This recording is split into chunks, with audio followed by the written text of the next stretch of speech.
Okay, ನಾನು ಕೇಳ್ತಿರೋದೇನಂದ್ರೆ ಭವ್ಯ ಗೌಡರನ್ನ ಗೆಲ್ಸ್ಬೇಕಂತಾನೆ ಯಾಕೆ ಇಲ್ಲಿ ಅಂತ ಕರ್ಕೊಂಡ್ ಬರ್ತಾ ಇದಾರೆ, ಸಪೋರ್ಟ್ ಮಾಡ್ತಾ ಇದಾರೆ ಅಂತ ನಾನು ಕೇಳ್ತೇನೆ ಸರ್. ಯಾಕೆಂದ್ರೆ ಎಲ್ಲರೂ ಚೆನ್ನಾಗಿ ಆಟ ಆಡ್ತಾ ಮತ್ತೆ ಯಾಕೆ ಈ ತರ ಸಪೋರ್ಟ್ ಮಾಡೋ ತರನೇ ಇದೆಯಲ್ಲ ಅಂತ ನಾನು ನಿಮ್ಮನ್ನ ಕೇಳ್ತಾ ಇರೋದು. ಅಂದ್ರೆ ಇವಾಗ ಏನಾಗುತ್ತೆ ಅಂದ್ರೆ ಇವಾಗ ಇನ್ನೂ ಒಂದು ವಾರ ಇದೆ, ಈ ವಾರ ಬಿಟ್ರೆ ಇನ್ನೊಂದು ವಾರ ಇದೆಯಲ್ಲ, ಅದ್ರಲ್ಲಿ ನಮಗೆ ಡಿಸೈಡ್ ಆಗುತ್ತೆ. ಯಾಕೆಂದ್ರೆ ಇವಳನ್ನ ಸುಮ್ಮನೆ ಏಟು ಕೊಟ್ಬಿಟ್ಟು ನಿಲ್ಸಿದಾರ ಆಟ ಆಡಿಸ್ದಂಗೆ, ಏಟಾಗಿದೆ ಅಂತ ಇವಾಗ ಆಟ ಆಡಿಸ್ಬೇಕಾಗಿತ್ತು. ಇವಾಗ ನೆಕ್ಸ್ಟ್ ಒಂದು ವೀಕ್ ಇದೆ, ಅದರಲ್ಲಿ ಏನು ಆಟ ಆಡಂಗಿಲ್ಲ, ಇನ್ನು ಸುಮ್ಮನೆ ಎಂಜಾಯ್ ಮಾಡಕ್ ಬಿಟ್ಬಿಡ್ತಾರೆ. ಈ ವೀಕೇನೆ ಸೆಲೆಕ್ಟ್ ಆಗೋದು. ಅದು ನಮಗೆ ಪಬ್ಲಿಕ್ ಮಾಡಲ್ಲ ಅವರು. ಈ 3 ಆಟ ಆಡಿಸ್ತಾರಲ್ಲ, ಈ ವೀಕ್ ಫುಲ್ಲು ಆಟ ಆಡಿಸ್ತಾರೆ. ಆದ್ರೆ ಅವಳನ್ನ ಯಾಕೆ ತಗೊಂಡಿಲ್ಲ ಅನ್ನೋದು ಒಂದು ಪ್ರಶ್ನೆ ಇದೆ, ಗೊತ್ತಾಯ್ತಾ? ಈ ವೀಕಲ್ಲಿ ಅವಳನ್ನ ಆಟ ಆಡೋಕ್ಕೂ ಬಿಡಲಿಲ್ಲ, ಕೈ ಏಟಾಗಿದೆ ಅಂತ ಅಂದ್ಬಿಟ್ಟು. ನೋಡೋಣ ನೆಕ್ಸ್ಟ್ ಏನಾದರೂ ಇವತ್ತು ಥರ್ಸ್ಡೇ ಅಲ್ಲ, ವೆಡ್ನೆಸ್ಡೇ ಅಲ್ವರ, ಇನ್ನೂ 3 days ಇದೆ. ಏನಾದರೂ ಆಟ ಆಡಿಸ್ತಾರೋ ಇಲ್ವಾ? ಇವಾಗ ಇರೋರು ಚೆನ್ನಾಗಿ ಆಟ ಆಡ್ತಾ ಇದ್ದಾರೆ. ತ್ರಿವಿಕ್ರಮ್ನ ಹಂಗೆ ಕೂಡಿಸಿದ್ರು, ತ್ರಿವಿಕ್ರಮ್ನ ಆಟ ಆಡಿಸ್ತಾ ಇದ್ದಾರೆ. ಯಾಕೋ ತ್ರಿವಿಕ್ರಮ್ ಈ ವಾರ ಫುಲ್ ಮಂಜುನ ಆಟ ಆಡಿಸ್ತಾ ಇರಲಿಲ್ಲ, ಮಂಜುನ ಕೂಡಿಸ್ಬಿಟ್ಟಿದ್ರು. ಇಲ್ಲ, ಇಂಟ್ರೆಸ್ಟ್ ಇಲ್ಲ ಅವ್ರಿಗೆ. ಇವಾಗ ಯಾಕೋ ಮಂಜು ಸ್ವಲ್ಪ ಡಲ್ ಆಗ್ಬಿಟ್ಟ. ಇವಳ ಹತ್ರ ಸ್ವಲ್ಪ ಗಲಾಟೆ ಮಾಡಿಕೊಂಡು ಡಲ್ ಆಗಿಬಿಟ್ಟಿದ್ರು ಮಂಜು.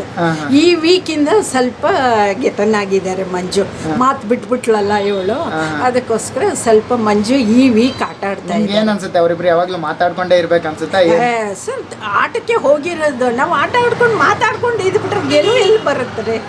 ಗೆಲುವಿಗೆ ಆಟ ಆಡೋಕೆ ತಾನೆ. ಸಮಯ ಬಿದ್ದಾಗ ಮಾತಾಡೋಕೆ, ಟೈಮ್ ಸಿಕ್ದಂಗೆ ಮಾತಾಡೋಕೆ ಅವರೇ ಕೊಡ್ತಾ ಇರ್ತಾರಲ್ಲ ಟೈಮ್. ಯಾವಾಗಲೂ ಎಲ್ಲಿ ಎಲ್ಲ 1 ಸೆಕೆಂಡ್ ಇಲ್ದಂಗೆ ಎಲ್ಲಿ ಬಿಡ್ತಾರೆ ಆಟ ಆಡೋಕ್ಕೆ? ಮಾತಿಗೂ ಇರ್ತಾರಲ್ವಾ, ಅವ್ರೇನೇನು ನಡೀತು, ಯಾರ್ಯಾರು ಮಾತು ಅವ್ರದ್ದೆಲ್ಲ ಇವ್ರು ಮಾತಾಡ್ಕೋಬೇಕಲ್ಲ ಅಲ್ವಾ? ಅವಳು ಆಟ ಆಡಿದ ತಪ್ಪು ಸರಿ ಮಾಡೋಣಿಲ್ಲ, ಗೆದಿಬೋದಾಗಿತ್ತು, ಯಾಕೆ ಅವಳೇನೆ ಇನ್ಲೇಟ್ ಹಾಕಿದ್ಲು, ಇವೆಲ್ಲ ಬರುತ್ತೆ ಅಲ್ವರ? ಒಬ್ಬೊಬ್ರು ಇವ್ರು ಇಬ್ಬರಿಬ್ರು ಕೂತ್ಕೊಂಡು ಮಾತಾಡೋದಿರುತ್ತೆ. ಆದರೆ ಸ್ವಲ್ಪ ಮಾತಿನಲ್ಲಿ ಹೆಚ್ಚು ಕಮ್ಮಿ ಆಯ್ತಲ್ಲ, ಇವಳು ಸ್ವಲ್ಪ ದೂರ ಆಗ್ಬಿಟ್ಲಲ್ಲ. ಮಂಜಿಗೆ ಇಂಟ್ರೆಸ್ಟ್ ಹೊರಟೋಯ್ತು ಲಾಸ್ಟ್ ವೀಕ್ ಮಾಡಿದ್ದಕ್ಕೆ. ಅದಕ್ಕೆ ಸುದೀಪ್ ಅವ್ರು ಸ್ವಲ್ಪ ದೂರ ಮಾಡು ಅಂತ ಹೇಳಿದ್ರು. ಈ ಭವ್ಯ ಗೌಡನಿಗೂ ಹೇಳ್ಬಿಟ್ರಲ್ಲ, ಸ್ವಲ್ಪ ದೂರ ಇರಬೇಕು, ಮೇಂಟೈನ್ ಮಾಡಬೇಕು. ಭವ್ಯ ಮತ್ತೆ ತ್ರಿವಿಕ್ರಮದಿಂದ ನೀವು ಸ್ವಲ್ಪ ದೂರ ಇರಬೇಕಮ್ಮ ಅಂತ ಹೇಳ್ತಾರೆ ಅಲ್ವರ?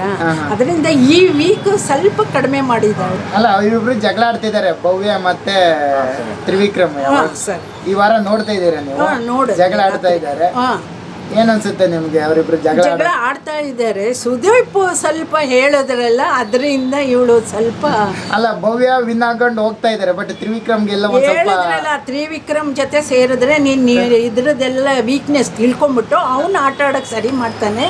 ನೀನ್ ಸ್ವಲ್ಪ ನಿನ್ ವೀಕ್ನೆಸ್ ಬಿಟ್ಕೊಡ್ತಾ ಇದ್ದೆ ಅವನಿಗೆ. ಅದಕ್ಕೋಸ್ಕರ ನೀನ್ ಸ್ವಲ್ಪ ದೂರ ಇದ್ರೆ ಅವಳ ಆಟ ಆಡಕ್ಕೆ ಅವ್ನು ಆಟ ಆಡ್ತಾನೆ. ಯಾರು ಸ್ಟ್ರಾಂಗ್? ತ್ರಿವಿಕ್ರಮ್ ಸ್ಟ್ರಾಂಗ್ ಅಂದ್ರೆ ಭವ್ಯ ಸ್ಟ್ರಾಂಗ್? ತ್ರಿವಿಕ್ರಮ್ ಸ್ಟ್ರಾಂಗ್ ಇಲ್ವಾ? ಅವನು ಹೆಲ್ತಿಗಿದ್ದಾನೆ, ಹೈಟ್ ಇದ್ದಾನೆ, ಆಡ್ಲಿಕ್ಕೆ ಅನುಕೂಲ ಆಗುತ್ತೆ. ನಾವು ಲೇಡೀಸ್ಗೂ ಅವನಿಗೂ ಕಂಪೇರ್ ಮಾಡ್ಲಿಕ್ಕೆ ಆಗಲ್ಲ. ಭವ್ಯನೇ ಬೆಸ್ಟ್ ಅಂತೀರಾ? ಭವ್ಯ ನೋಡ್ಕೊಂಡು ಸ್ವಲ್ಪ ಆಟ ಆಡ್ತಾ ಇದೆ. SS TV ಸಿನಿಮಾ ಜಗತ್ತಿನ ಕ್ಷಣ ಕ್ಷಣದ ಸುದ್ದಿಯೊಂದಿಗೆ.